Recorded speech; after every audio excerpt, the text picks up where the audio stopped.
Next बघा, प्रतिमान ही एक सार्वत्रिक मान्यताप्राप्त वैज्ञानिक उपलब्धी आहे जी काही काळासाठी अभ्यासकांच्या समुदायाला मॉडेल समस्या निराकरण प्रदान करते. विसंगती वेगळी केली जाईपर्यंत शास्त्रज्ञ प्रबळ नमुना स्वीकारतात. शास्त्रज्ञ मग प्रतिमानाच्या आधारावर प्रश्न विचारू लागतात. नवीन सिद्धांत उदयास येतात जे प्रबळ प्रतिमानाला आव्हान देतात आणि अखेरीस या नवीन सिद्धांतापैकी एक नवीन प्रतिमान स्वीकारला जातो. विज्ञानाच्या वेगवेगळ्या कालखंडात काही दृष्टिकोन संशोधकांच्या एक विचारसरणीवर नियंत्रण ठेवतात. एक विशिष्ट काम व्यावसायिकांच्या पिढ्यांसाठी संशोधन क्षेत्राच्या कायदेशीर समस्या आणि पद्धती परिभाषित करू शकते. ठीक आहे.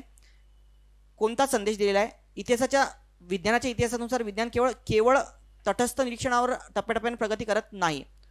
हा एक होऊ शकतो ना? होऊ शकतो की नाही? बरोबर आहे. यस, केवळ शब्द आहे तरी पण होऊ शकतो. तेच म्हणतो ना की एक प्रॉपर वे काही नसतो. पहिले असं वाटतं कोणतं एक प्रॉपर फ्रेमवर्क असतो का? नाही. पहिले एखादी फ्रेमवर्क होतं निर्माण, मग त्याला चॅलेंज केलं जातं, मग त्यापैकी दुसरे प्रतिमान येतात, पण नंतर त्याला चॅलेंज केला जातो. म्हणजे एका काय की सायन्समध्ये काय की टप्प्यात एक जर आपण बघितलं तर एक तटस्थ निरीक्षण नसतं. तर ते कसं असतं? ते एक स्टेप बाय स्टेप ते हे होतं. तर तटस्थ निरीक्षण आहे का? कोणती गोष्ट तटस्थ आहे का सायन्समध्ये? नाही आहे. हा विज्ञानाचा ऐतिहासिक विश्लेषण क्रांतीद्वारे दर्शवला जात नाही. कोणत्या क्रांतीचा उल्लेख आहे का? ही एक मिथक आहे की वैज्ञानिक क्रांती नेहमीच नवीन किंवा अचूक सिद्धांत बनवतात आणि खऱ्या प्रगतीचे प्रतिनिधित्व करतात. बघा इथे काही लोकांनी हे मार्क केलं असेल. पण मला सांगा, तो म्हणतो की मिथक आहे. हे काय मिथक आहे का रे? माहीत आहे का हे की अचूक सिद्धांत बनवतात आणि खऱ्या प्रगतीचे वैज्ञानिक प्रगती खरी नाही असं म्हणता येईल का तुम्हाला? बघा ना स्टेटमेंट काय आहे ते. वैज्ञानिक प्रगती तो म्हणतो खरी प्रगती नाही. अरे वैज्ञान एक कोणते प्रॉपर हे नाही. एखादी थेरी मांडली जाते, नंतर तिला चॅलेंज केलं जाते, ती नवीन येते. बरोबर आहे. म्हणजे कोणती गोष्ट ती प्रमाण नाही की कुठे तटस्थ निरीक्षणावरती नाही आहे. बरोबर आहे, असं ते म्हणणं आहे. पण याचा अर्थ असा नाही की खरे पद्धतीचं प्रतिनिधित्व करत नाहीत म्हणून. ओके, सो हे होईल का? विज्ञान इतिहास वेगळे करता येत नाही. इतिहासाचा काय संबंध आहे का? सो बेटर उत्तर काय तुमचं पर्याय क्रमांक? That's the answer will be what? Option number 1.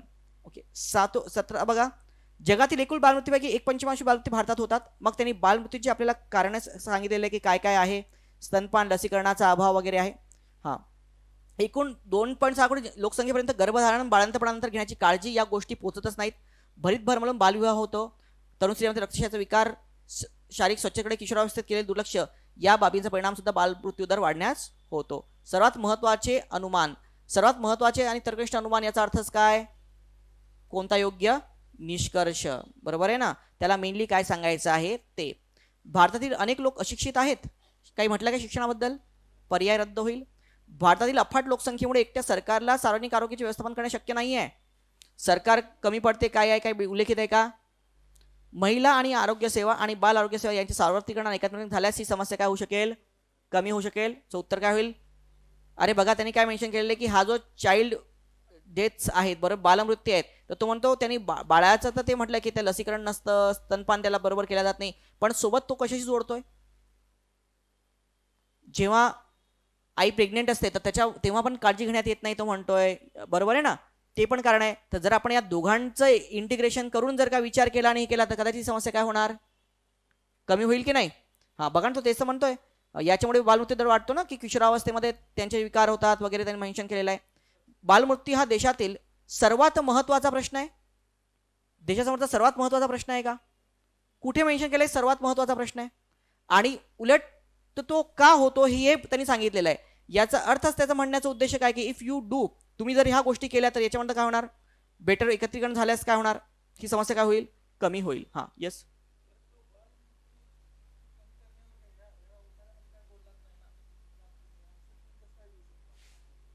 कशामध्ये? अरे पण तो बघा ना, त्यांनी काय मेन्शन केलेलं आहे की 1/5 ऑफ द बालमृत्यू जे भारतामध्ये काय, तेच त्याला म्हणायचं आहे ना सर्वात महत्त्वाचे अनुमान, सर्वात तर्कनिष्ठ गोष्ट कोणती आहे? सो कोणती मोस्ट लॉजिकल होईल याच्यामध्ये? येस. त्यांनी बघा ना इथे मेन्शन स्तनपान आणि लसीकरण याच्यामध्ये न उचलल्याने हे सगळं असे घडते. काही अधिकाऱ्यांचे असे म्हणणे आहे की सो स्तनपान मग हे आहे म्हणजेच काय की इथे आईचं पण हे करावं लागेल आणि बाळाचं काय लसीकरण सुद्धा झालेलं असलं पाहिजे. आणि अगेन त्यांनी रिलेट केलेलं आहे की याच्यामध्ये जी लोकसंख्या आहे तर त्याच्यामध्ये त्या आई जेव्हा प्रेग्नेंट असते तेव्हा त्याच्यावरती लक्ष देण्यात येत नाही. त्याच्यावरती जर जास्त आपण हे काय केलं, अगेन बालविवाहासारखे प्रॉब्लेम होतात. म्हणजेच तो म्हणतो की हे जे बालमृत्यूची जी काही समस्या आहे ही फक्त त्या बालकाशी संबंधित नाही आहे, ती त्याच्या आईशी सुद्धा काय संबंधित आहे. तुम्ही त्यांच्यावरती जर फोकस केलं तर ती हे काय होऊ शकेल? कमी होऊ शकेल. बरोबर आहे. सो उत्तर काय की या दोघांचं इंटिग्रेशन केलं तर ते बेटर ठरेल. येस. काय? कोण कोण जगात जास्त आहे? हां, बरोबर आहे. देशासमोरील सर्वात मोठा प्रश्न थोडी आहे तो. कोणता? नाही नाही. बघा, जगातले 1/पंचमांश बालमृत्यू भारतामध्ये होतात. ठीक आहे ना. याचा अर्थ काय? तोच सर्वात मोठा प्रश्न आहे भारतासमोरचा, असं काही नाहीये ना. प्रश्न बघा ना, भारतासमोर आणखी गरिबीचा प्रश्न असेल भारतासमोर, रोजगारीचा प्रश्न आहे भारतासमोर. तर भारतात समोरचा सगळ्यात मोठा प्रश्न बालमृत्यू आहे असं कसं वाटणार? हा, हो, तो 3 आहे ना, बरोबर आहे. 3 बरोबरच आहे ना त्यात. हा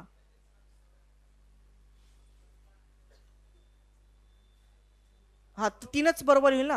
हा, 18 बघा.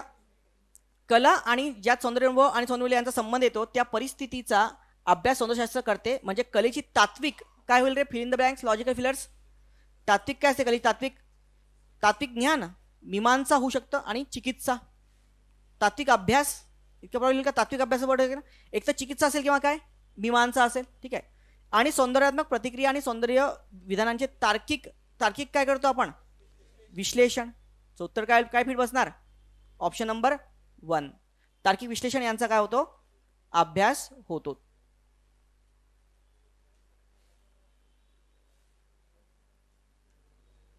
Answer option number 1. हा हा. 19th.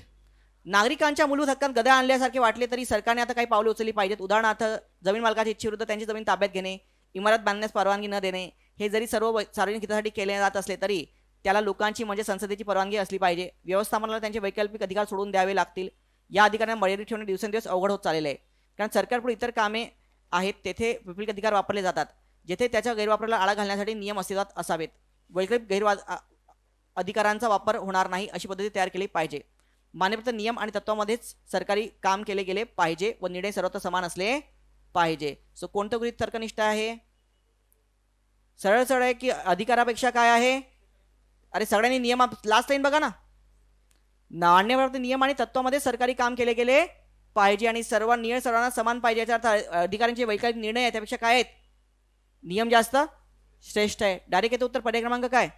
2. हा, नेक्स्ट 20 बघूया. 20 एक इंटरेस्टिंग आहे. आजचं एक क्रिटिकल रिझनिंगचं सगळ्यात इम्पॉर्टंट एक्झाम्पल. 20 याचा आन्सर आहे 3. किती लोकांचा आलं? 3. इतक्या? अरे बाप.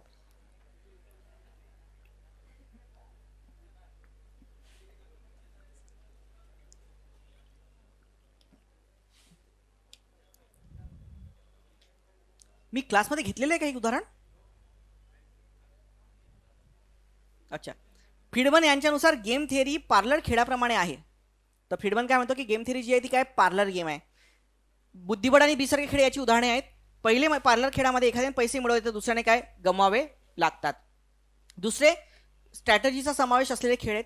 बुद्धिबळामध्ये खेळाडू कोणती चाल खेळले हे निवडत असताना त्याने केलेल्या कृतीवर विरोधक वेगळ्या चालीवर कशी प्रतिक्रिया याचा अंदाज लावण्याचा प्रयत्न करतो. तर ही तो म्हणतो की हे जे आहे ना, सो गेम थिअरी ज्याला आपण म्हणतो खेळ धोरण,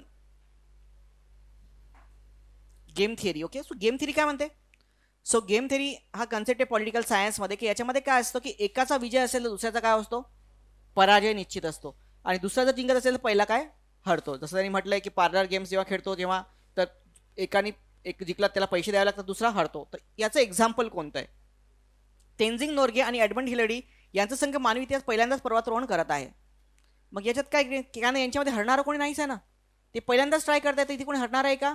नाही. राष्ट्रीय स्तरावरती निबंध लेखन स्पर्धा. आता यात बघा, यात काय ना, या निबंध स्पर्धेमध्ये फक्त एक जिंकेल समजा, राष्ट्रीय स्तरावरती आहे. पण हरणारे खूप लोक आहेत त्याच्यामध्ये, बरोबर ना. तो राष्ट्रीय किंवा असंही होऊ शकतं की राष्ट्रीय स्तरावर निबंध स्पर्धा कोणाचा पहिला नंबर येईल, दुसरा नंबर येईल, तिसरा नंबर येईल, असे मल्टिपल सुद्धा विनर्स त्याच्यामध्ये काय होऊ शकतात. पण गेम थिअरी काय सांगते की 2 लोकांमध्ये एक जिंकेल तर दुसरा काय हरणार. तर त्याच्यावरनं इथे अनेक हरणारे पण होऊ शकतात किंवा अनेक जिंकणारे सुद्धा होऊ शकतात जेव्हा एखादी निबंध स्पर्धा आहे.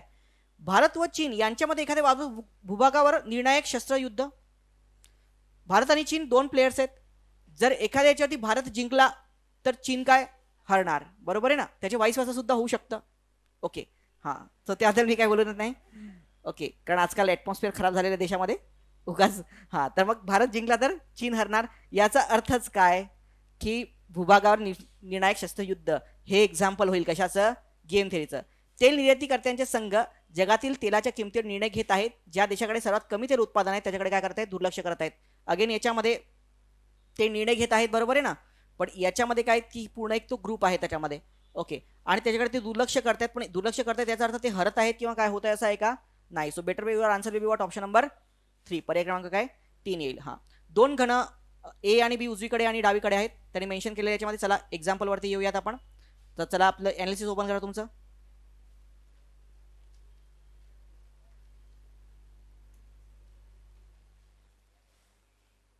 हां, आता सिक्वेन्समध्ये आहे तर सिक्वेन्समध्येच घेऊ ना सगळं. हां, याच्यामध्ये बघा त्यांनी काय काय मेन्शन केलेलं आहे. ए घन आहे आणि बी घन आहे, बरोबर आहे. हां, ए घनाची विरुद्ध पृष्ठ जोडी एक लाल आहे, दुसरी जोडी निळी आहे आणि एक पृष्ठ पिवळे तर दुसरे काय जांभळे आहे.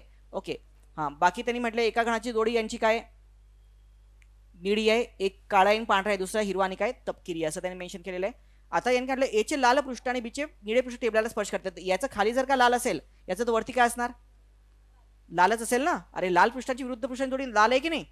हां, तर टॉप आणि बॉटम काय झालेत, एचे लाल, याचे काय बीचे काय निळे पृष्ठ. सो बीडचा निळा पृष्ठ जर आहे तर निळा अपोजिट आहे ना बी मध्ये एक, तर वरती पण काय असेल निळा ना. बघा स्टेटमेंट काय येतं पॅसेजमध्ये. ए या घनाची जोडी लाल आहे एक विरुद्ध, तर आता एच्या खाली लाल आहे, जर बॉटमला लाल आलं कारण तो याला टेकलेला तर टॉप काय असेल लाल असेल. दुसरी जोडी निळी आपल्याला माहित नाही ती कुठे येईल, आणि एक पृष्ठ पिवळे दुसरे जांभळे आहेत. बी घनाची एक विरुद्ध पृष्ठ जोडी काय निळी आहे बघा म्हटलं ना, एक काय बीची निळी आहे. तर मला सांगा जर निळी विरुद्ध जोडी निळी आहे तर इथे बॉटमला जर निळा आला तर टॉपला पण काय येणार निळाच येईल की नाही, टॉपला पण काय येईल निळा. ठीक आहे, कळलं का प्रत्येकाला. हां, पुढे बघा तो काय म्हणतोय. ए चे पिवळे व बी चे काळे पृष्ठ तुमच्या समोर आहेत. आपल्या समोरचं जे पृष्ठ येतं हे कोणतं आहे, पिवळं.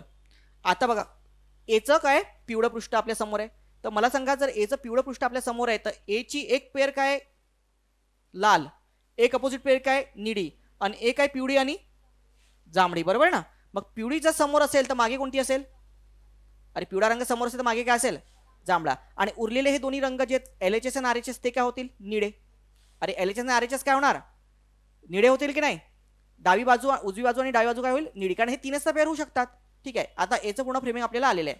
आता बघा तो बी वरती येतो, तो बीचे काळे पृष्ठ जे आहे ते आपल्या समोर आहे. तर बीचं जर आपल्यासमोर काळं पृष्ठ आहे तर बीचा एक पेअर तर निळी आहे, एक पेअर काय काळी काय तो म्हणतो पांढरी ना. बघा ना याने काय मेन्शन केलंय बघा बीचे, तो म्हणतो बघा बीची बघा एक घनाची जोडी निळी आहे, एक जोडीत काय एक तपकिरी आहे आणि हिरवे आहे, तर दुसरे एक काळे आणि एक काय पांढरे आहे.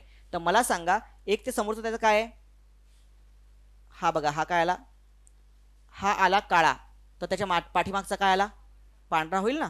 आता उरला दुसरे दोनच रंग तपकिरी आणि काय हिरवा या पेअरमध्ये.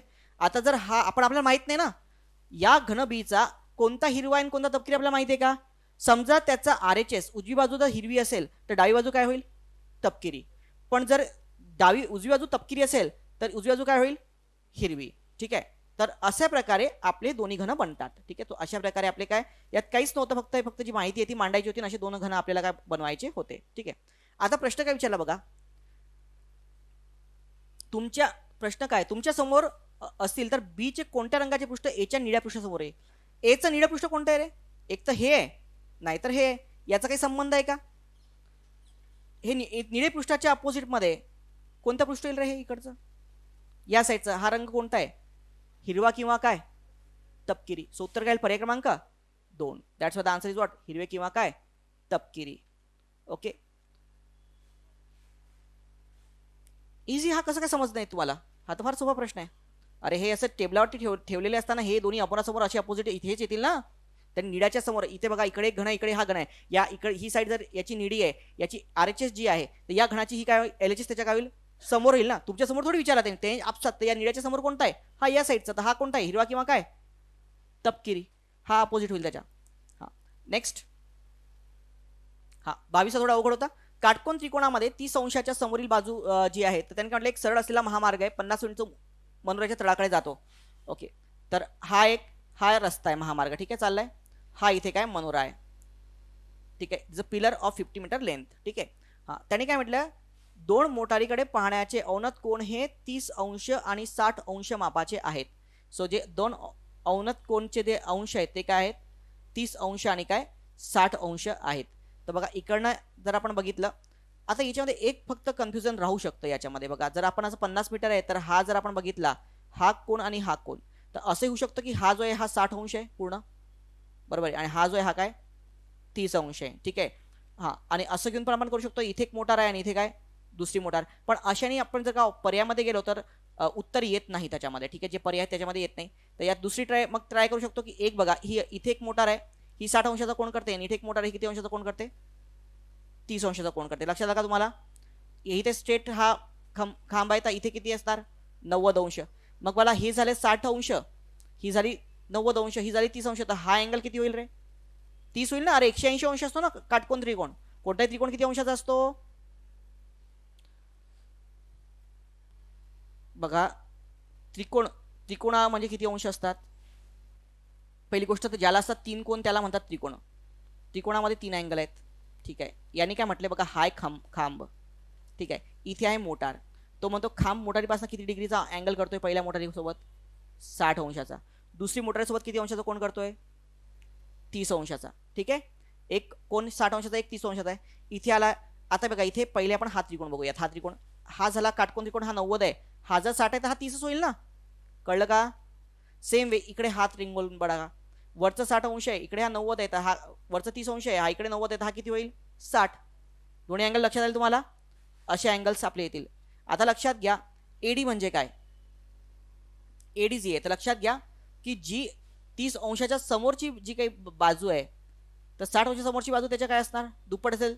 आता 30 अंशाच्या समोर जे आहे ह्याची लेंथ तुम्हाला दिली आहे, किती या पिलरची लेंथ 50. तर हा जो कर्ण आहे, बरोबर आहे ना, हा जो एडी आहे करेक्ट, हा जो कर्ण आहे हा काय होणार त्याच्या दुप्पट होत असतो नेहमी काटकोन त्रिकोणामध्ये, लक्षात ठेवायचं, हा नियमच आहे त्याच्यामध्ये, करेक्ट. सो जर 30 अंशाच्या समोरची जी काही ही असते बघा, काटकोन त्रिकोणामध्ये 30 अंशाच्या समोरील जी काही बाजू असते ती काटकोन त्रिकोणाच्या कर्णाच्या काय असते निम्मी असते, म्हणजे कर्ण त्याच्या काय असेल, अरे कर्ण त्याच्या दुप्पट असेल की नाही, कर्ण काय असेल दुप्पट असेल, ठीक आहे. हा तर AD equal to what, so म्हणून याच्यावर एडी येणार, एडी काय 100. आता एडी 100 आहे आणि हा जर 50 आहे, हा किती आहे 50 आहे, तर हे अंतर आपल्याला काढता येईल. काटकोन त्रिकोण कर्णाचा वर्ग इक्वल टू बाजू 1चा वर्ग अधिक काय बाजू 2चा वर्ग, करेक्ट. मग याच्यावर ए बी आपल्याला काढावं लागेल 100च्या वर्गामधनं, 100 हा कर्ण आहे, मधनं 50चा वर्ग काय करा वजा करा. Okay, so you will get the A B येतं तुमचं 50/50/√3, ए बी काय 50/√3. आणि अशा यांनी कॅल्क्युलेट करा, तर 50/√3 आलं आपलं, सॉरी 50√3 आलं 50√3. त्यानंतर 60 अंश समोरील बाजू जी आहे ती 30 अंश कोणाच्या बाजूच्या √3 पट असते. सो 60 अंश कोणाच्या समोरची जी काही बाजू आहे ती ही आहे ना, ही याच्या समोरची काय असते √3 पट असते. त्यांनी कॅल्क्युलेट करा, बीसी जे आहे हे बीसी लेंथ आहे ही किती येईल 50/√3 येईल. कॅल्क्युलेट करा तुम्ही. सो हे नियम तुम्हाला माहिती पाहिजे, त्याच्यामध्ये जॉमेट्रीचा हे पार्ट आहे त्याच्यामध्ये, ठीक आहे. 50/√3 आहे, ठीक आहे. आता हे झालंय. हां, याच्यानंतर बघा, आता दोन मोटरमधलं अंतर आपल्याला हे लेंथ काढायची. आता आपली ए बी पण आली, ए बी लेंथ आली आपली, ए बी लेंथ किती आली होती आपली 50√3, आणि बी सी आली, बी सी काय आली 50/√3. आणि या दोघांचं जर का आपण ॲडिशन केलं, so you can take, you will get the answer as 200/√3, 200/√3 येतं उत्तर. सो उत्तर काय पर्याय क्रमांक 3 येईल 200/√3, ठीक आहे. हां, नेक्स्ट 23 बघा, पॅटर्न सीरीजमध्ये कोणता पॅटर्न होता 3 4 6 आपल्याला वाटलं असेल, तुम्ही लोकांनी ट्राय केलं असेल की फार सोपा पॅटर्न आहे काय याच्यामध्ये. ओके, असं बघून हे ट्राय करू नका त्याच्यामध्ये. हां, 3 अधिक 1 फॅक्टोरियल म्हणजे 4, 4 अधिक 2 फॅक्टोरियल म्हणजेच काय 6, 6 अधिक 3 फॅक्टोरियल म्हणजे काय 12, 12 अधिक 4 फॅक्टोरियल म्हणजे काय, अशा प्रकारे. ओके, सो फार अवघड होता प्रश्न हा. सो 876 उत्तर येईल पर्याय क्रमांक 3. 24 बघूयात.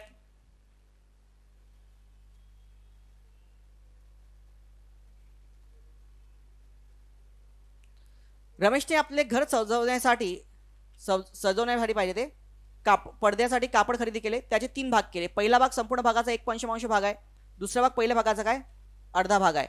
पडद्याच्या सर्वात लहान भागाचे सर्वात लांब भागाशी असलेले गुणोत्तर शोधा, ठीक आहे.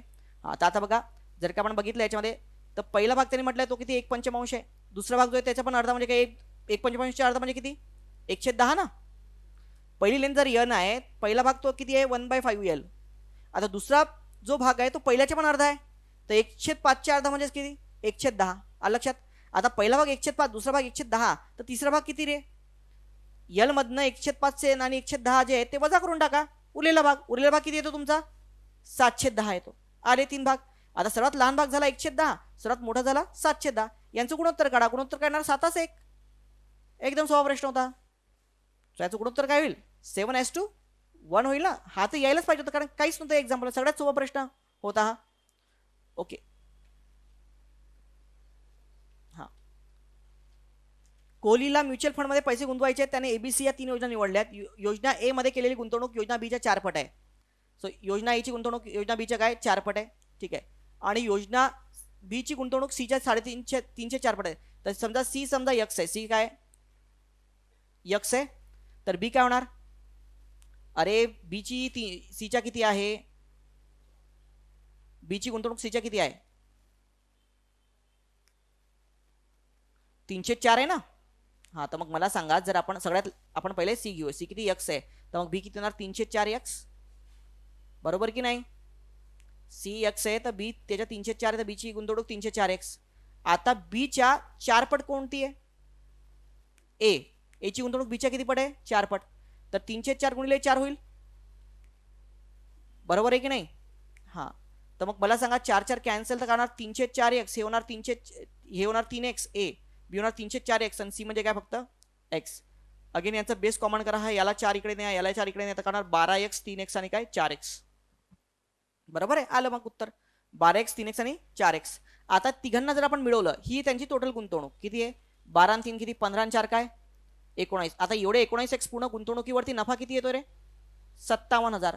पण आपल्याला पाहिजे फक्त बी मधनं मिळालेला नफा. बी मधनं मिळालेला नफा किती आहे 3x ना. हा, मग 3x जर आपल्याला मिळवायचा असेल, 19x म्हणजे 57, तर x म्हणजे किती 3000 ना. 19 57. मग जर x म्हणजे 3000, तर मग 3x म्हणजे किती 3 गुणिले म्हणजे किती 9000. 74 केले पर्याय क्रमांक 3.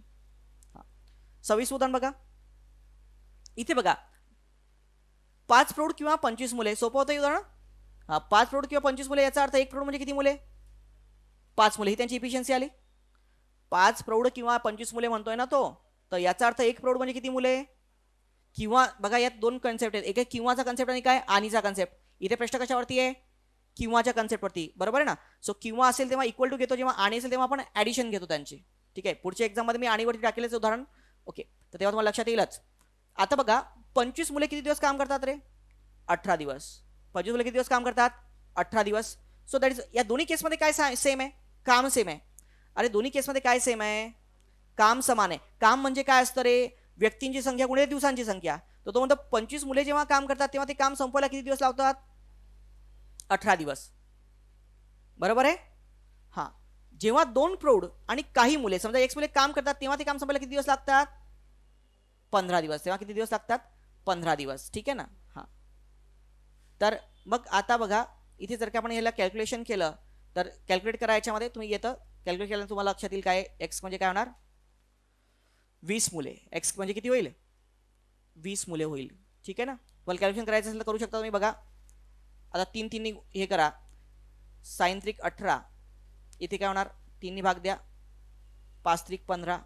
हा, तर 25 काय 50, 150 मुले ना 150 बरं इज इक्वल टू 10 गुणिले 5 म्हणजेच काय. आता मुले जी आहेत 10 झाली ना. 10 गुणिले 5 म्हणजे काय 50 मुले अधिक काय 5x. आता 10 मधनं 50 वजा झाले तर किती राहिले 100. 100 म्हणजे काय 5x. तर x म्हणजे किती 100 भागिले 5 म्हणजेच किती 20.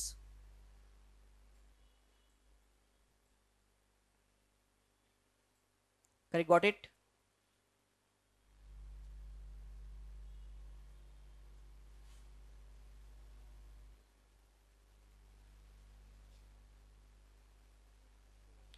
नेक्स्ट, खालील माहितीचा अभ्यासाने उत्तर द्या. PON ABCD हे 7 मित्र I-10 व्हर्ना I-20 या 3 गाड्या प्रवास करत आहेत. प्रत्येक गाडीत किमान 2 मित्र असतात. 7 मित्रांपैकी 3 महिला आहेत. प्रत्येक वेगळ्या कारमध्ये आहे. ए हा फक्त त्याचा सर्वात चांगला मित्र पी सोबत प्रवास करतो. तो वेनेवर ए असेल तिथे काय असणार पी असणार. ठीक आहे. आणि जी काय एक महिला आहे, प्रत्येक वेगळ्या कारमध्ये. ओके, सो प्रत्येक महिला जी आहे ती वेगळ्या कारमध्ये, 3 महिला आहेत. ओके, हां, पुढे बघा. तर हे महिलामध्ये वर्णामध्ये आहेत. कोण कोण मग वर्णामध्ये आपले फिक्स झाले, कोण? पी आणि काय ए. आता ए जर पी जी आहे ती काय जर महिला आहे तर ए काय होणार रे? पुरुष होईल ना, कारण प्रत्येकाच्यामध्ये एकच महिला आहे ना आणि 3च महिला आहेत.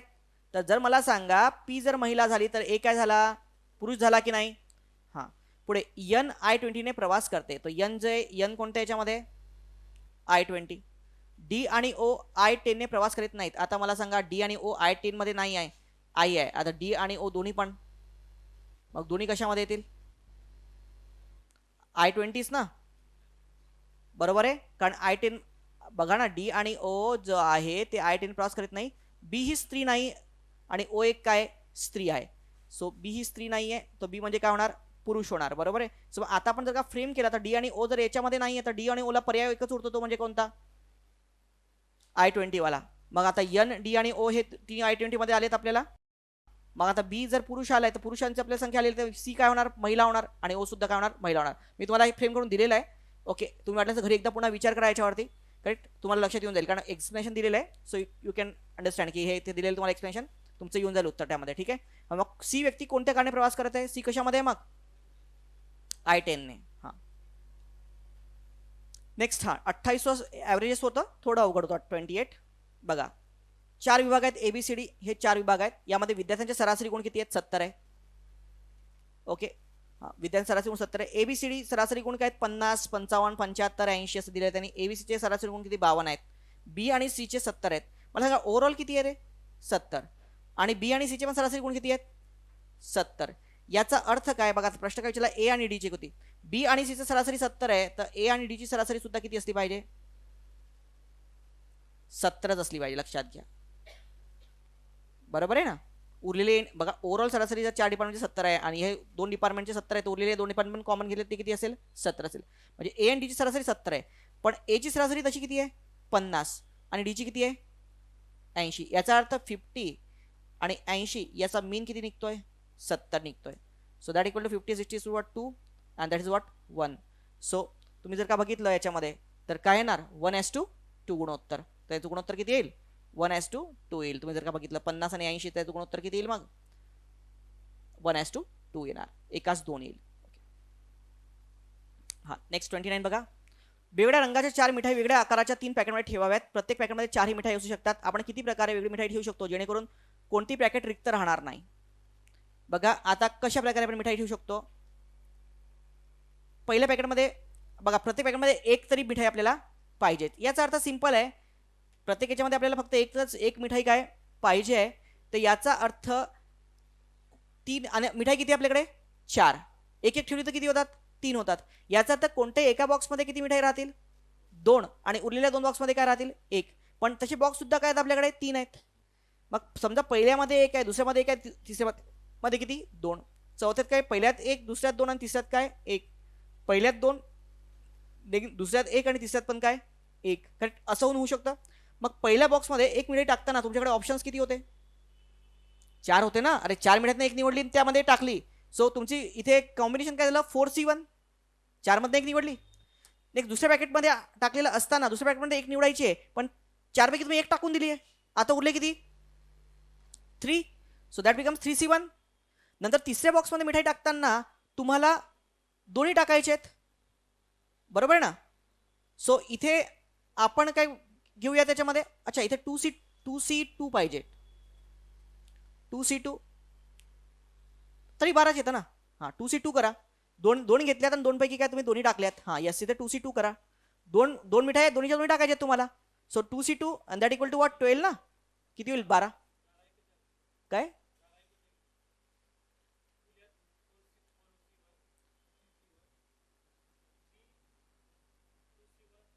नाही नाही नाही, अरे दोन मिठाई आहेत आणि दोन्ही टाकायचे आहेत. 2 मिठाई निवडल्या आणि दोन्ही टाकल्या ना, तो 2C2. मिठाई टाकतोय ना आपण, जार थोडी टाकतोय. करेक्ट. हां, सेम अशा प्रकारे मग पहिल्याच्यात 1 टाकली, दुसऱ्यात 4C1, नंतर 3C2 आणि नंतर काय? 1C1. अशा प्रकारे अरेंज करा तुम्ही. दोन्ही केसमध्ये 12 12 12 येतात, तर तिघांची बेरीज केली किती येतं? 36. किती येतं? 36. ओके, हां, तो नंबर ऑफ वेज किती होतील 36 होतील. हां, स्मिथने 2 फासे एकत्र घेतले, मग एका फासे मिळालेली संख्या दुसऱ्या फासे असलेले गुणक असण्याची संभाव्यता काय आहे? तर बघा पहिले तर येतं 1 ची गुणक प्रत्येक संख्या आहे, मल्टिपल असली पाहिजे. पहिल्या याच्यावर 1 आला तर 1 वर दुसऱ्या याच्यावर 1 आला, ही गुणक आहे. 2 2 2 3 3 4 4 ज्या सेम आहेत त्या काय 6. त्यानंतर आणखी काय 2 1 1 2 1 4 1 3 1 4 1 3 1 6 हे सगळे किती येतात तसे टोटल 10 येतात. किती येतात ते 10 मल्टिपल्स असलेले. ओके हां, सो हे किती येतील टोटल 10 येतील. यात पुढे मेन्शन केलेले नाही आहेत ते. सो जे एक बघा एक पहिले त्यांनी सेम वाले घेतले, ते सेम प्रत्येकाचे काय आहेत मल्टिपल आहेत. नंतर काय 1 2 1 2 1 1 4 4 1 1 3 3 1 1 5 5 1 1 6 6 1.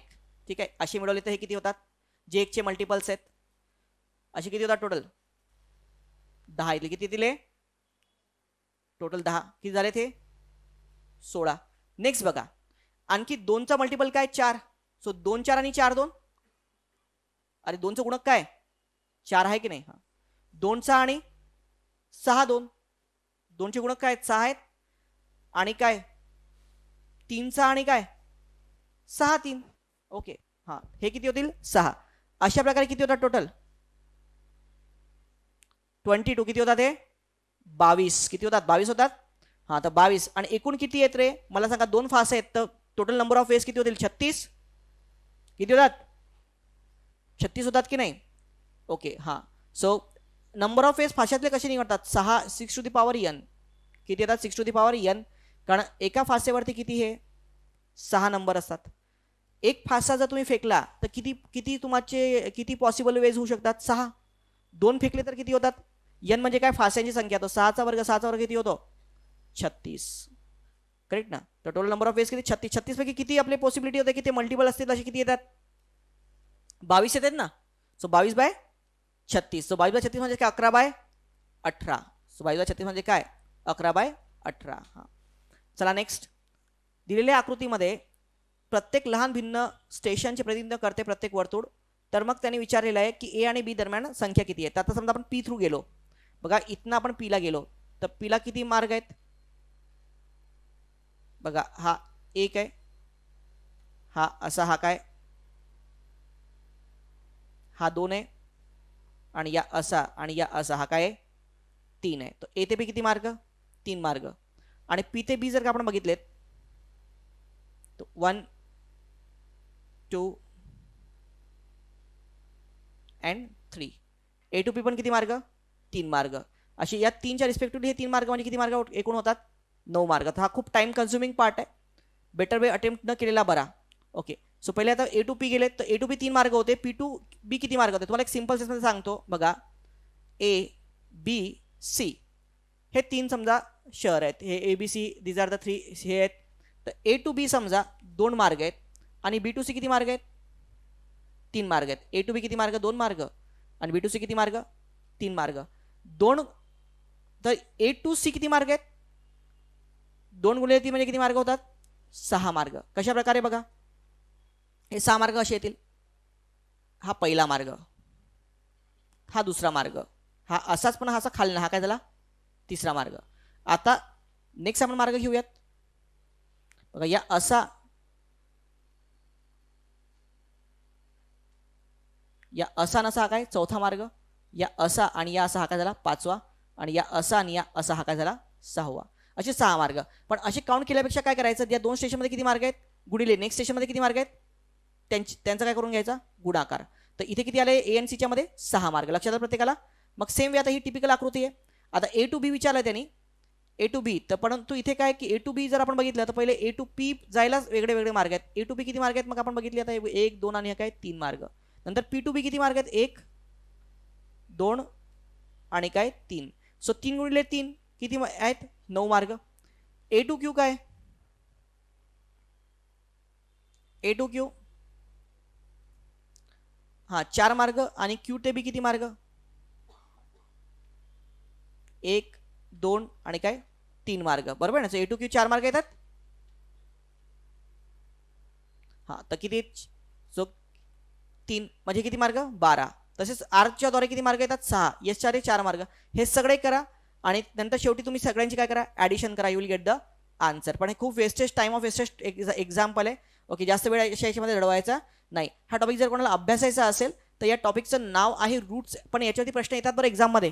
ते आलं होतं बघा, तेली पाली नेली सेली हे काही राहतात ते उदाहरण होतं. त्यानंतर काहीतरी डायग्राम दिली असते, इथून इथे जायला मार्गांची संख्या काढा, किती आपल्याला मार्ग मोजावे लागतात. इज व्हेरी इम्पॉर्टंट टॉपिक ज्यावरती तुम्ही लक्ष देत नाही. या टॉपिकचं नाव आहे रूट्स अँड नेटवर्क डायग्राम. तुम्हाला जर सर्च करायचं असेल रूट्स अँड नेटवर्क डायग्राम. अनेक पुस्तकामध्ये हा दिलेला नसतो टॉपिक, पण या टॉपिकचं नाव आहे routes and network diagram. Okay, तर हा टॉपिक पण आठवणीने करून ठेवाल. असं नाही की दरवेळेस अवघड प्रश्न येतात, पण थोडा किचकट टॉपिक आहे, खूप लेंदी टॉपिक आहे. हा तर एक्झाममध्ये होणं तसं इतकं हे नाही आहे. आपण याच्या आधीच्या पण मला वाटतं पहिल्या टेस्टमध्ये याच्यावरती प्रश्न घेतला होता ना. ते काही 6 सिटीज होते, 6 शॉपिंग मॉल होते, ए टू बीला जाण्यासाठी डी टू ईला जाण्यासाठी मार्गांची संख्या काय. ओके, ते टाईपची उदाहरणं आहेत. हां, देन नेक्स्ट बघा, आकृतीमध्ये दर्शवलेल्या लॉनच्या आयुक्तरी प्लॉटची रुंदी x आणि y आहे. त्याभोवती 2 मीटर रुंदीचा मार्ग आहे. तर एकूण मार्गाचे क्षेत्रफळ किती.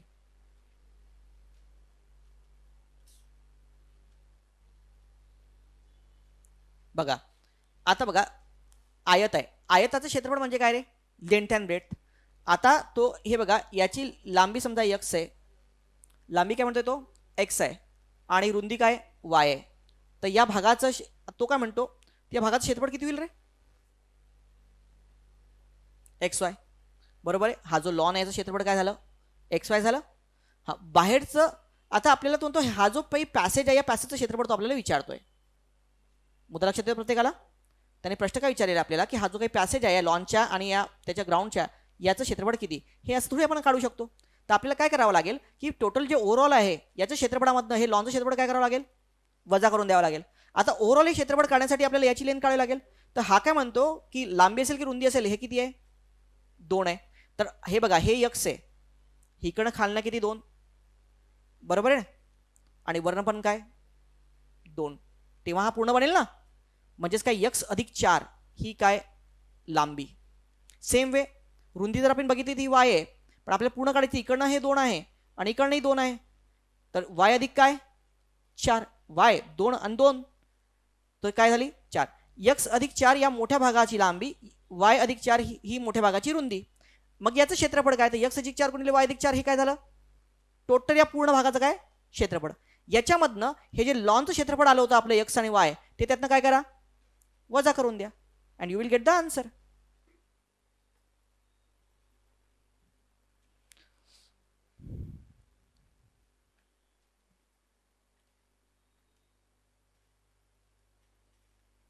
सो 4x अधिक 4y, हे बघा हे XY वजा XY कॅन्सल होऊन जातील ना, x गुणिले y आणि अधिक x गुणिले y हे वजा XY हे काय होतील कॅन्सल होतील.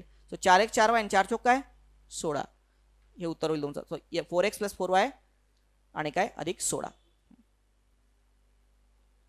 देन 33 बघूयात. M-N म्हणजे m हा यांच्या डावीकडे म्हणजेच पश्चिमेला 1 मीटरवर आहे. हा पश्चिमेला 1 मीटर, एमच्या समजा टी ईशान्य दिशेला नाही. मग पुढचं काय, n टीच्या दक्षिणेला 1 मीटर, n टीच्या दक्षिणेला टी यांच्या उत्तरेला आहे. मग एमच्या संदर्भात टी कोणत्या दिशेला होईल, ही दिशा कोणती होईल ईशान्य. ही काय होणार ईशान्य दिशा. सोपं होतं उदाहरण, फक्त पॅटर्न वेगळा होता पण उदाहरण सोपंच होतं ना, फक्त मांडणी करायची एका स्टेपचं होतं. हां अगेन चला 34 ते आपण कॉपीरेट चेंज केलं होतं ना, कॉपीरेट करून घ्या म्हणून तुम्हाला सांगितलं होतं. हां $D हा म्हणजेच काय D = M, M%W, M > W. शेवटी फ्रेमिंग जे तुमचं असं येतं असं. हां मग शेवटी बघा D कॅपिटल R, याच्यावर D R पेक्षा मोठा आहे की नाही, हो आहे ना, R पेक्षा D मोठा होईल की नाही, बरोबर होईल. हां R हा D पेक्षा मोठा होईल का, नाही. हां D कॅपिटल R, हां W आणि D बघा, W हा D पेक्षा, एक मिनिट काही चुकले का ते. हां हे निश्चित होईल ना, हे येतं पण हे येऊ शकत नाही. हे येऊ शकतं का, कारण जो आहे तो W जो आहे तो D पेक्षा काय इथे बघा काय दिलेलं आहे. हां बरोबर आहे ना, W इथे हे W पाहिजे. हां W जो D पेक्षा काय D W पेक्षा काय मोठा आहे, निश्चितपणे काय W पेक्षा D जो आहे तो काय W पेक्षा काय मोठा आहे. तर हा होईल का, नाही. तर उत्तर काय तुमचं फक्त पर्याय क्रमांक 1. तर that's the answer will be what, option number 1 येणार. हा टॉपिक याचं नाव काय, इनइक्वॅलिटीज म्हणतात. याला काय म्हणतात, इनइक्वॅलिटीज. करून ठेवाल, 2-1 वर्षात एखादा प्रश्न येतो याच्यावरनं. आणि सहसा तुमचं फ्रेमिंग काय असतं याचं, ए हा यापेक्षा मोठा, सहसा निगेटिव्ह शब्द असतात त्याच्यामध्ये. बघा आता याच्यामध्ये जर काय बघितलं तर आपणही टेस्टमध्ये खूपदा याच्या आधी तुम्ही जर प्रिव्हियस इयरच्या टेस्ट बघितले असतील तर आपण नकारार्थी शब्द वापरलेले आहेत. हा मोठा आहे किंवा समान नाही. इथे मी काय केलं, फक्त एकच शब्द नकारार्थी वापरला, बाकी सगळेच तशी मिनिंग देऊन दिलेत. बरोबर आहे ना. सो उलट तुम्हाला काय ते निगेटिव्ह थिंकिंग, मोठा नाही किंवा समान नाही, लहान नाही किंवा समान नाही असं थिंक करण्याची पण काही गरज नाही. तर असंही होऊ शकतं, म्हणजे तो थेट सुद्धा तुम्हाला देऊ शकतो. तुम्ही तयारी दोन्ही याची पाहिजे. ओके. याचा काही उलटा विचार केला असेल, आहेच नाहीच समजलं असेल काही नाही, पण हे आहेच विधान आहे ना, हे नाहीच आहे का, करेक्ट. हां, नेक्स्ट. अंक आणि कोड वापरायच्या अटी दिलेल्या आहेत. अटी दिलेल्या आहेत आपल्याला. हे सोपा आहे सगळा पॅटर्न, हा आलाच असेल प्रत्येकाला. Yes or no. स्कॉलरशिपमध्ये आजकाल 5वी वर्गाचे येणार नाहीत का सोपा. हां, तर यांनी याचा काही कोड सांगितलेला आहे, अटी दिलेल्या आहेत त्याच्यामध्ये. कोणती अट लागते रे याला,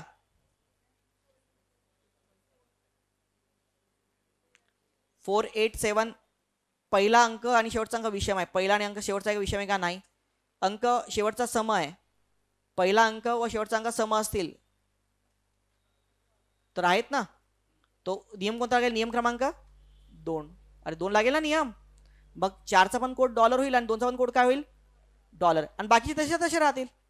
सूत्र काय, पर्याय क्रमांक 4.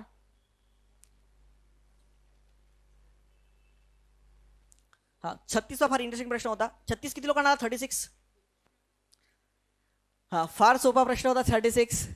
काय 36 प्रश्न, एखाद व्यक्ती अंडी अशा प्रकारे भरते की सलग दिवशी नवीन अंड्याची संख्या बास्केटमध्ये आधीपासून असलेल्या संख्येच्या इतकी असते. याचा अर्थ काय, पहिल्या दिवशी जर 10 असेल, दुसऱ्या दिवशी किती अंडी येतात, 10, म्हणजे टोटल अंडी किती झाली, 20. तिसऱ्या दिवशी मग आता 20 आहे तर तिसऱ्या दिवशी किती येतील, 20, म्हणजे टोटल किती होतील, 40. चौथ्या दिवशी पुन्हा जितकी आहेत 40 तितकी येतील. सरळ आहे. आता मला सांगा, तो म्हणतो 24 दिवसात टोपली पूर्णपणे भरली. टोपली किती भरली, 24 दिवसात भरली. तर किती दिवसानंतर टोपली जी आहे ती 1/4 भरलेली असेल. मला सांगा, 24 दिवसामध्ये टोपली पूर्ण भरली तर 23व्या दिवशी टोपली किती होती, अर्धी होईल ना, कारण पुन्हा 24व्या दिवशी अर्धी तेव्हा ती पूर्ण बनेल की नाही. मग अर्धी होती. 22व्या दिवशी ती किती येईल, आणखी त्याच्या अर्धी. आता अर्धीच्या अर्धी म्हणजे किती, 1/4. कितव्या दिवशी 1/4 होईल झालेली असेल ती, 22व्या दिवशी की नाही. मग काय याच्यामध्ये असं नाही समजलं, पुन्हा घेऊ. अरे बाबा मला सांगा, माझ्याकडे पहिल्या तो का आणतो, पहिल्या दिवशी इतकी अंडी आहेत तितक्याने दुसऱ्या दिवशी, पहिल्या दिवशी 10 अंडी आहेत, दुसऱ्या दिवशी आणखी 10 आली, पण दुसऱ्या दिवशी हे आधीच्या 10 मध्ये ऍड झाल्यामुळे दुसऱ्या दिवशी आता टोटल अंडी किती झाली, 20. म्हणून तिसऱ्या दिवशी जी अंडी आहेत ती किती येतील, आणखी 20. आता ही 20 आणि ती 20 मिळून तिसऱ्या दिवशी अंडी किती आहेत, 40. आता चौथ्या दिवशी नेक्स्ट डेला आणखी किती अंडी येतील, 40. मग ही 40 आणि 40 ऍड होऊन या दिवशी अंडी किती होतील, 80. तर नेक्स्ट डे किती अंडी येतील, 80. 80 मिळून किती होतील, असं येते. ओके. म्हणजे काय, नेक्स्ट डे दुप्पट होत आहेत, आणखी काही नाही. याचा अर्थच काय आहे बघा, सरळ सरळ आहे. पहिल्या दिवशी जर कोणाकडे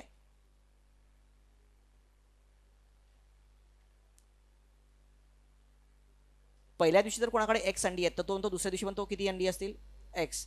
पण त्याच्याकडे ती एक्स नवीन येतील, पण मग त्याच्याकडे ऑलरेडी आधी एक्स होती तर आता किती झालीत, 2 एक्स झालीत ना. आता ह्या झाला पहिला दिवस, हा दुसरा दिवस. तिसऱ्या दिवशी त्याच्याकडे किती अंडी होतील, 2 एक्स आत्ता होती तर या दिवशी पण किती, 2 एक्स. आता 2 एक्स मिक्सअप होतील तर त्याच्याकडे अंडी किती होतील तिसऱ्या दिवशी, 4 एक्स. याचं सरळ गणित, याचा अर्थ काय की नेक्स्ट डे अंडी दुप्पट होतात. नेक्स्ट डे आणखी 4 एक्स भेटते, ते किती होतील, 8 एक्स. तर दुसऱ्या दिवशी अंडी जी आहेत, आधीच्या दिवशीची अंडी आहेत ती तिथे किती होतात, दुप्पट होतात. आता मला सांगा, त्याच्या पूर्ण अंडी जी आहेत ती भरायला, आता मला सांगा जर नेक्स्ट डे अंडी दुप्पट होतात याचा अर्थ आदल्या दिवशी अंडी किती होतात, अर्धी होतात. मग 24व्या दिवशी जर का अंडी त्याची पूर्ण काही जे काही असेल ते असेल, समजा अंडी त्याच्याकडे, समजा 24व्या दिवशी समजा त्याच्याकडे 100 अंडी आहेत, आपल्याला याच्या 1/4 अंडी कधी होती ती आपल्याला काढायचं आहे. 1/4, 100च्या 1/4 म्हणजे किती रे, 25 अंडी किती कधी होती आपल्याला काढायचं आहे. मला सांगा 23व्या दिवशी अंडी याच्या अर्धी होतील ना, अर्धी झाली तेव्हा 24व्या दिवशी पूर्ण होतील त्या दुप्पट येऊन, तर किती होतील हे, 50. आणखी त्याच्या आधी एक दिवस आधी म्हणजे कितवा दिवस आहे, 22वा दिवस, त्याच्या अर्धी म्हणजे किती, 25. 25 म्हणजे 1/4 ना.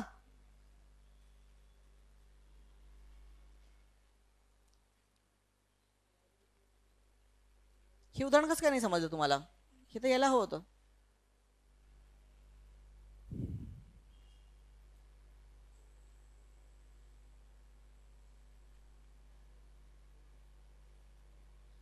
सहा विधाने दिली आहेत, त्यापैकी 3 विधाने एकत्र करून 4 संच दिलेले आहेत. सर्वात तर्कसंगत विधाने निवडा. ओके, तर्कसंगत विधाने आपल्याला निवडायची आहेत. ओके, हां, आता हे आपल्याला संच आहेत, तर हे संचामध्ये काय फिट होणारी गोष्ट ते आहे. आता ई बड, तर पहिले बघा ई, लाच खाणे गुन्हा आहे. ब, कोणत्याही गुन्हेगाराला समाज कमी लेखत नाही. कोणत्याही गुन्हेगाराला समाज कमी लेखत नाही. आणि ड, काही कपटी लोक गुन्हेगार नाहीत. पण इथे काय आपल्याला लिंक सापडते का? We don't have any link. हां, तर काही तार्किक विधान म्हणता येईल का आपल्याला? नाही म्हणता येणार. थोडा सिलोझमच्या नेक्स्ट स्टेपचा पॅटर्न आहे, सिलोझम सारखाच आहे पण त्याची नेक्स्ट स्टेप आहे. आपण उत्तर काय दिले, ते डायरेक्ट उत्तरावर जाऊ. उत्तर काय दिलेले? 4. सर्व लाचखाऊ काय गुन्हेगार आहेत? क, काही कपटी लोक काय लाचखाऊ आहेत. याचा अर्थच काय होणार रे? काही कपटी लोक काय आहेत? गुन्हेगार आहेत. बघा ना, सर्व लाचखाऊ जे आहेत, सर्व लाच खाणारी जी लोक आहेत ती काय आहेत? गुन्हेगार आहेत. ठीक आहे. त्याने आणखी काय म्हटलं की नेक्स्ट विधान काय म्हणतं? क विधान, काही कपटी लोक लाचखाऊ आहेत. काही कपटी लोक काय आहेत? लाचखाऊ आहेत. याचा अर्थच काय की काही कपटी लोक काय आहेत? गुन्हेगार आहेत. बरोबर आहे ना? सो उत्तर काय? पर्याय क्रमांक 4 सडे. So answer is what? अ, क आणि काय? ई. होईल. हेच लॉजिकली फिट बसतं. बाकी सगळं फिट करून बघा. सिलॉनचं ते गोष्टी अप्लाय करा, ह्या लॉजिकली फिट बसतात त्याच्यामध्ये. हां, देन अगेन 38. घाई असल्याने पी आणि क्यू वरती चढण्यासाठी असलेल्या सतत सरकत्या जिन्यावरून कॉन्स्टंट स्पीडनी वरती जात असतात. अनुक्रमे 50 आणि 40 पायऱ्या चढतात. ज्या वेळात पी 5 पायऱ्या चढतो तेवढ्याच वेळात क्यू हा 3 पायऱ्या चढतो. तर जिना सरकत नसेल तर प्रत्येकाला उतराव्या लागणाऱ्या पायऱ्यांची संख्या निवडा. जर जिना सरकत नसेल तर उतराव्या लागणारी काय पायऱ्यांची काय निवडायची? आपल्याला संख्या निवडायची आहे. ठीक आहे. हां, तर हे विधान तुम्हाला माहिती आहे दरवर्षी आता 2 वर्ष झालेत एस्केलेटरवरती उदाहरणं येत आहेत. तर महत्त्वपूर्ण उदाहरण आहेत पण थोडे किचकट सुद्धा असतात. ओके, आता चला लक्ष द्या. थोडं अवघड पॅटर्न आहे, थोडं लक्ष द्या. नाही आलं तर ठीक आहे, काही हरकत नाही. व्यक्ती आणि सरकता जिना हे दोन्ही काय एकाच दिशेने जात आहेत. बघा,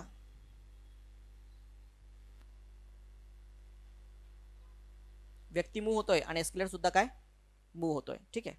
म्हणून त्यांची सापेक्ष गती म्हणजे काय? बघा, दोन जेव्हा व्यक्ती एकाच दिशेने जात असतात, कारण जिना पण सरकून राहिला, तो व्यक्ती सुद्धा काय त्याच्यावरनं चालून राहिला खाट येण्यासाठी, दोन्ही मूव्ह होऊन राहिलेत. तर याच्यामधलं त्यांची रिलेटिव्ह स्पीड जी झाली ती काय झाली? तो व्यक्तीचा वेग अधिक काय जिन्याचा वेग. व्यक्तीचा वेग आणि काय जिन्याचा वेग, हा दॅट इज अन स्पीड. बरोबर आहे ना?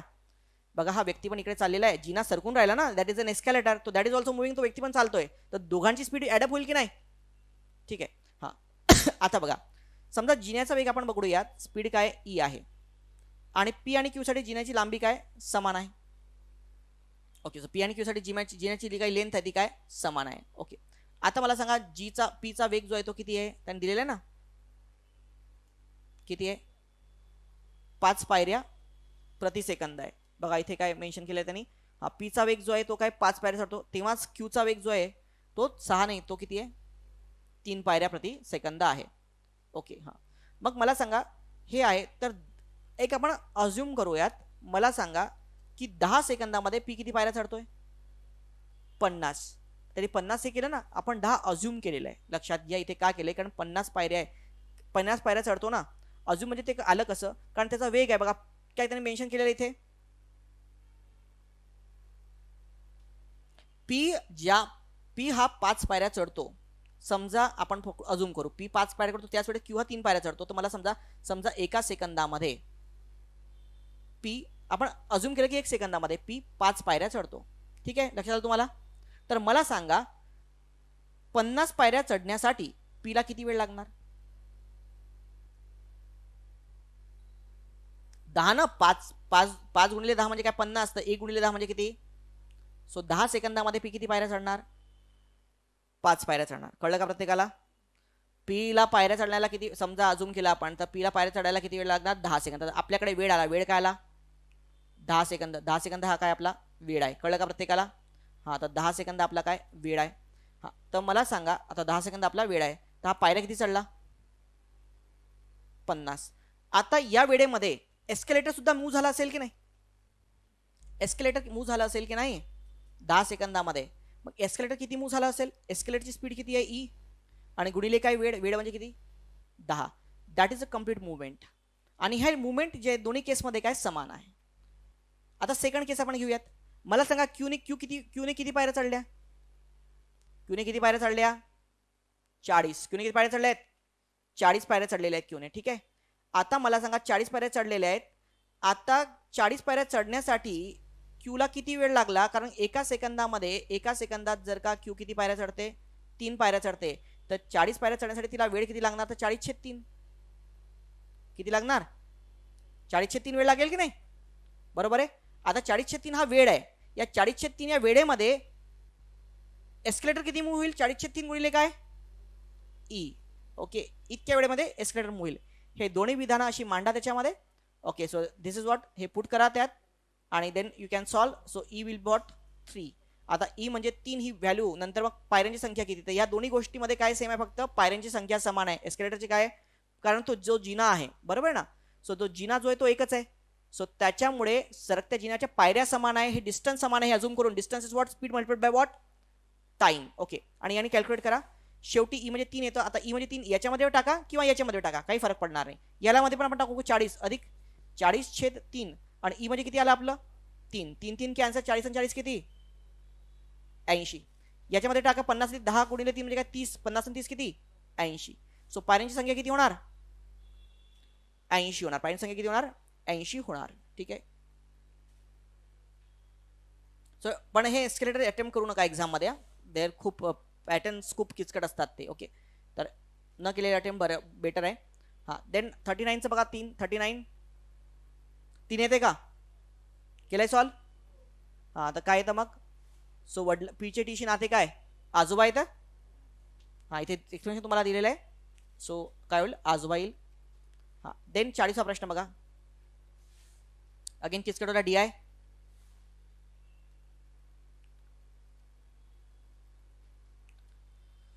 Percentage profit is equal to income market minus expenditure पण एक्सपेंडिचर मल्टिप्लाइड बाय व्हॉट 100. तो शेकडा नफा इज व्हॉट उत्पन्न वजा खर्च भागिले खर्च गुणिले काय 100. हां, तर ए आणि बी 2003 चे गुणोत्तर 2003 जर का बघितलं ए आणि बी, तर हा जो कंपनी ए जो आहे तो काय 45 आहे आणि कंपनी बी किती आहे रे 50. 2003 ला बघा ना. प्रॉफिट पर्सेंट काय, प्रॉफिट पर्सेंट कळलं का प्रत्येकाला. प्रॉफिट किती आहे एचं 45, 50 45 आणि बीचं किती आहे 50 आहे. ठीक आहे ना, कळलं का. हां, तर खर्चाचं गुणोत्तर 4:5 होतं. खर्चाचं गुणोत्तर काय होतं 4:5 होतं. तर उत्पन्नाचं गुणोत्तर किती असेल, खर्चाचे गुणोत्तर काय 4:5 असेल, तर त्याचे उत्पन्नाचे गुणोत्तर किती. ओके, हां, तर आता मला सांगा पहिल्याचं, मला सांगा कंपनी ए साठी कंपनी एचं प्रॉफिट किती आहे रे पहिल्या वर्षी 45 आहे ना, 45 आहे की नाही. हां, 45 इक्वल टू वॉट, समजा आपण हा याचा खर्च आहे 4x आहे, उत्पन्न आपल्याला माहित नाही I1 आहे, पुट करा. तुम्हाला I1 ची व्हॅल्यू 29x/5. ठीक आहे. 4x 5x असलेला त्यांचा गुणोत्तर आहे ना 4:5 खर्चाचा, तर 4x आणि हे 5x. कंपनी बी घेऊयात. कंपनी बीचा किती रे नफा, किती टक्के नफा आहे कंपनी बीचा 50% दिलाय ना त्यांनी. अरे 2003 मध्ये बघा ना 50, ते पुट करा त्याच्यावरनं काढा. याचं इन्कम I2 किती येतं 15x/2. नंतर याचं गुणोत्तर घ्या 58/75 येतं. कोणताही पर्याय येत नाही. सो दॅट्स उत्तर काही कोणतेही नाही. ओके, हां. 66 कामगारांच्या विविध प्रलंबित मागण्या व एसटी महामंडळाचे राज्य सरकार विलीनीकरण करावे या मागणीसाठी 27 ऑक्टोबर 2001 रोजी महाराष्ट्रातील 5,000 पेक्षा जास्त एसटी कर्मचारी अचानक संपावर गेले. ऐन दिवाळीच्या वेळी बस स्थानकांवर प्रशासन तुडुंब गर्दी उसळलेली असताना 250 एसटी आगारातील सेवा ठप्प झाल्याने सगळीकडे गोंधळ माजला आहे. हजारो प्रवाशांना अनेक अडचणींना तोंड द्यावे लागत आहे. तुम्ही एसटी महामंडळाचे अध्यक्ष आणि व्यवस्थापक संचालक प्रमुख सल्लागार म्हणून कोणता प्रथम सल्ला द्याल.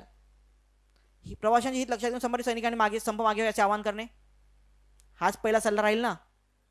अजून म्हणणार यातनं काही निर्णय होणार नाही. ठीक आहे, निर्णय नाही होणार, पण पहिला सल्ला तर हाच राहील की पहिले रिक्वेस्ट करा त्यांना. फार्म लॉ परत घेतले, पण पहिले तर हे सांगितलं की बाबा तुमचं हे काय करा बंद करा, बरोबर ना. ते नंतर तुम्ही म्हणणार की यांनी काय आउटपुट येते ऐकणारच नाही. ऐकणार नंतर मग नंतर दुसरी स्टेप घेऊ ना आपण.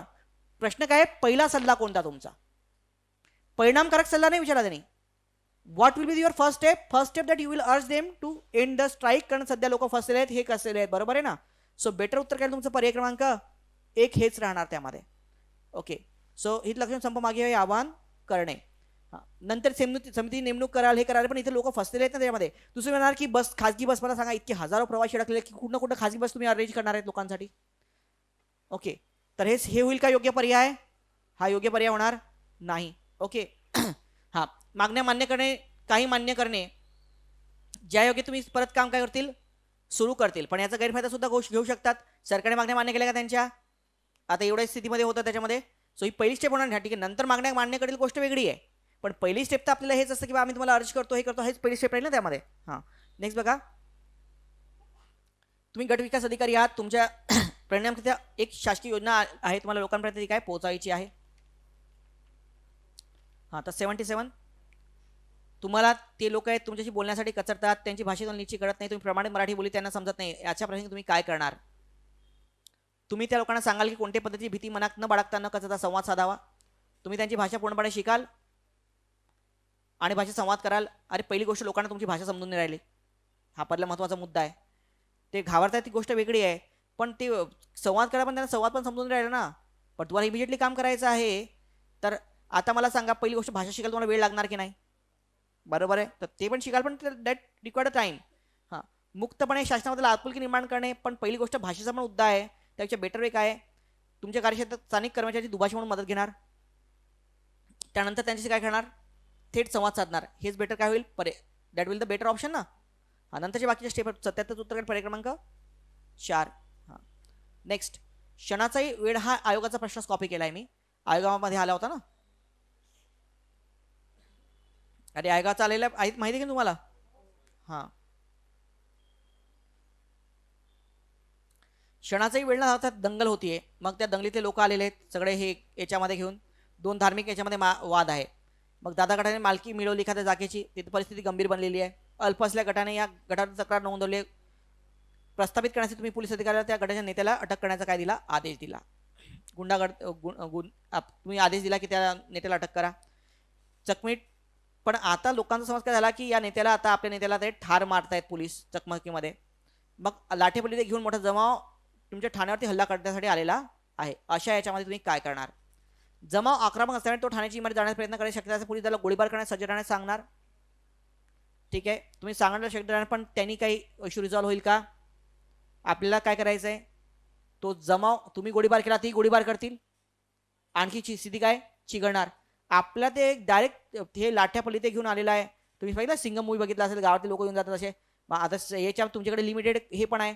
अशा केसमध्ये सिच्युएशनला कसं हँडल करणार की तिथनं गोळीबार होणार नाही काही, किंवा ते लोक पण अटॅक करणार नाही आणि तुम्ही अटॅक. पहिली स्टेप तुमची काय असली पाहिजे, कोणत्याही प्रकारची चकमक होणार नाही, त्यांचा नेता सुरक्षित याची जमाल खात्री करून द्यायला आणि काही सदस्यांना नेत्याची बोलण्याची विनंती करायला होऊ शकतं. हे बरोबर आहे. तर एक ही स्टेप होऊ शकते. पण आयोगाने उत्तर 3 का दिलं? आयोगाचं उत्तर 2 नाही आहे. नाही नाही नाही, 3 दिलेलं आहे. 3 दिलेलं आहे आयोगाने, 2 उत्तर दिलेलं नाही आहे. याचं कारण काय? अनेक लोकांना वाटतं की चुकीचं उत्तर आहे. अटक केली नाही बोलून स्वतः सुरक्षित आहे व कोणती तक्रार नोंदवली नाही अशी घोषित करा, त्यासाठी त्याची समजूत घालाल. मला सांगा, तुम्ही खात्री कशी करून देणार जमाला तुमच्यावरती विश्वास नाही म्हणून तर तो लाठ्यापल्ली ते घेऊन आलेला आहे तुमच्या याच्यावरती. तुम्ही म्हणणार की नाही तुमच्या याला चांगला आहे, ऐकतील का लोक तुमचे? आता दुसरा मुद्दा आहे की काही सदस्यांना बोलणार की नेत्याची जाऊन विनंती करायला, त्यांचे काही लोक येतील, 5-10 लोक तुम्ही घेतात, त्याला भेटा. उलट त्यांनी बाहेर येऊन आणखी जमाला भडकून टाकलं. ओके, की यांना तात मारून राहिले, आता हे होऊन राहिलं, त्यांनी स्थिती आणखी काय होऊ शकते, चिघळू शकते. या सिच्युएशनमध्ये एकच गोष्ट होऊ शकते, ज्या त्यांना असं वाटतं की त्यांच्या नेत्याचा एन्काउंटर होणार, तो जर समोर आला आणि त्यांनी जर सांगितलं की नाही आय एम सेफ, काही इश्यू नाही, हे करा, तेव्हाच ही स्थिती हँडल होऊ शकते. कळला का तुम्हाला? ओके, सो तेव्हा तो, अरे ज्याला वाटतं की ज्याला मारताय जर त्याला तुम्ही काय म्हणणार, तर तुम्ही पहिले त्याला समजा. तुम्ही म्हणणार की तो ऐकेल कसं कशावर, ते ठीक आहे ना. त्यानंतर दुसरी स्टेप पण घेऊ. पहिली स्टेप आपली हीच असली पाहिजे की त्याला समजा की बघा पोझिशन हे झालेली आहे, आज जर का काही झालं तर आम्हालाही प्रॉब्लेम आहे, तुम्हालाही प्रॉब्लेम आहे, आम्ही गोळीबार करू, ते पण होईल, त्यांनी आणखी परिस्थिती काय होणार, चिघणार. त्यापेक्षा त्यांना असं वाटतं की तुमचं आम्ही एन्काउंटर करतोय, त्यापेक्षा तुम्ही जा आणि सांगा लोकांना की आम्ही काही एन्काउंटर माझं काही करायला आलेलं नाही, मी रेग्युलर पोलिसनी मला बोलवलं होतं, मी त्यासाठी आलेलो आहे आणि हे झालेलं आहे. जर तो हँडल करू शकता ती सिच्युएशन, तरच ते करणार बेटर. उत्तर काय होईल, पर्याय क्रमांक 3 होईल. ओके, हां. 79 चुका करणे हा माणसाचा स्थायी भाव आहे. संशोधनात्मक नीतिक्षम कार्याच्या बाबतीत चुका घडतातच. अवकाश संशोधन याच्यामध्ये शक्यताने भरलेले आहे. एखादा प्रयोग असतो तेव्हा खर्च केलेला पैसा वाया जातो, परंतु हाच प्रयोग यशस्वी झाला तर अनेक फायदे मिळवून देतो. म्हणूनच अवकाश संशोधन चालू ठेवणे अत्यंत महत्त्वाचे आहे. अवकाश संशोधन त्वरित राजकीय लाभ मिळवून देणे नसल्याने बहुतांश धोरणाकडे त्यावर केलेला खर्चाला अपव्यय मानतात. भारतात संसाधने मर्यादित आहेत, याचा फटका करताना हात आखडला गेला जातो, वित्तमंत्री नात्याने तुम्ही काय करणार? तुम्ही अशा निधी तरतुदात जे लोकप्रिय उपाय संबंधित असेल आणि जे किमान कालावधीत बहुसंख्य लोकांना फायदा करून देईल, बरोबर आहे? हेच बेटर होईल. नेक्स्ट,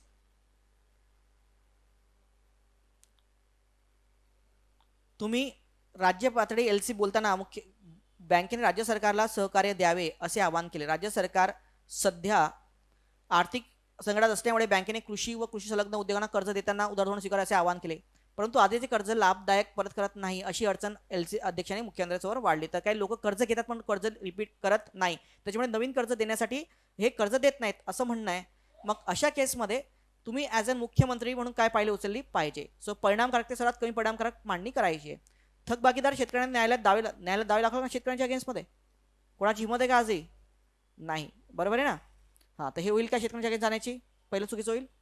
पंचायत पातळीवर एक समिती स्थापन करून कर्जफेड वेळेच्या वेळी करणे का आवश्यक आहे समजून सांगण्यासाठी एक अभियान सुरू करावे, हे बेटर होईल. दिस इज द फर्स्ट स्टेप. कर्जमाफी होणार नसून शेतकरी कर्ज परत करते त्यांनाच व्याज भरण्यासाठी अर्थसहाय्य केले जाईल असे जाहीर करावे, हे पण होऊ शकतं. पण पहिली गोष्ट तर अवेअरनेस तुम्ही आणली पाहिजे की का महत्त्वाचं आहे, तेव्हाच ही गोष्ट बेटर होईल ना तुमच्या याच्यासाठी. येस. हां, तर क पेक्षा पण इफेक्टिव्ह काय? ब. तर पहिली स्टेप तुमची काय राहणार? ब राहणार. नंतर क, राज्याधीश आर्थिक संकट सापडणे कोणतीच हालचाल करू नये. ओके. तर आता इथे अ आणि काय ड, तर ड आणि अ तसं पाहिजे असतं पण तसं कुठलं ऑप्शन नाही. पण तरी लक्षात ठेवायचं की सिक्वेन्समध्ये पहिले दोन कोणते आहेत? तर पहिला बच राहील. पहिला काय राहील? बच. आणि पहिला बच कुठला पर्याय नाही दुसरा. हो, पण तसं बघा, पहिले कृतिक्रमामध्ये जेव्हा कृतिक्रमाच्या प्रश्नात सगळ्यात पहिले असं होतं म्हणून कशामध्ये? हो, ड अपेक्षा बेटर, बरोबर आहे ना? नाही नाही नाही, बघा कृतिक्रमाच्या याच्यामध्ये सगळ्यात परिणामकारक जो आहे ना त्याला सगळ्यात पहिलं महत्त्व असतं. आणि याच्यामध्ये सगळ्यात परिणामकारक जी मुद्दा आहे तो कोणता आहे? ब सगळ्यात परिणामकारक, म्हणून पहिल्याला प्रिफर. हां, आयडियली ऑप्शन ब, क, ड, अ असं असलं पाहिजे, असायला पाहिजे असतं, तसं असलं पाहिजे असतं. पण जर तसं नसेल तर शेवटचा पर्याय काय? तर याच्यावरती फोकस नका करू. पहिली स्टेप कोणती महत्वाची त्याच्यावरती फोकस करा. नाही नाही नाही, कॅन्सल नाही होणार. आयोगात आलेला आहे बघा तुम्ही 2017 बॅचमध्ये, म्हणून मी मुद्दाम असं फ्रेम केलं की शेवटचं जे आहे 2013 की 14चं, तर आयोगाने असंच घेतलेलं आहे की पहिल्या प्रायोरिटी जी आहे ती पहिल्या पोझिशनला असली पाहिजे. हां, तर उत्तर काय येईल? पर्याय क्रमांक 1. Okay. So thank you very much. Will stop here today.